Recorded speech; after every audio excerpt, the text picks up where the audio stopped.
Идентификувано куќе скитник е огромен ризик за сите во штипската населба 8 ноември. За само 24 часа животното повреди 5 граѓани и тоа речиси на исто место. Изминатава ноќ имавме 4 интервенции на укасување од куќе. Според локацијата населба 8 ноември и според описот се работи за едно исте куќе скитник. Информираат за ТВ Стародитната медицинска помош. Потврда дека станува збор за истото опасно куќе има и од граѓанин очевидец. Каде ми 11-12 часу беше нападната граѓанка на иста улица. Угризот беше на десната рака.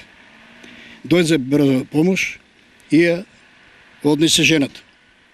За ова куќе, односно кучка, реагирав пред 10 дена, кога истата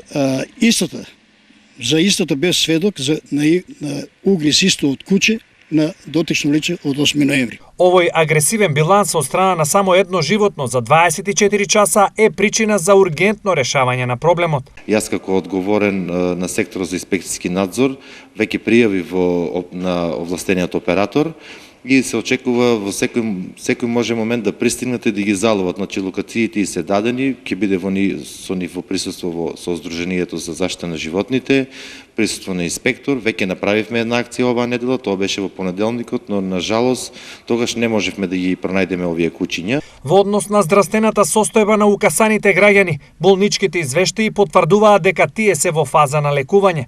Со овие 5 бројот на укасани граѓани од кучиња скитници само во последниот месец е зголемен на 10. Општина Штип перманентно прави напори да се реши проблемот со кучињата скитници. Веќе стигнаа во општина Штип неколку барања од институции, од граѓани кај што има поголема група на кучиња. Сите тие се дадени на операторот и тој прави динамичен план, акционен, како кој ден, кога ќе ги заловува и во која населба. Значи, прво почнуваме со пријавите за агресивни кучиња, со централното градско подрачје и со пријавите од институции кои што имаат проблеми како Бања Ќежовица, имаме од клиничка болница пријава, кај што има поголема група на кучиња и сметаат во нормалното функционирање на овие институции.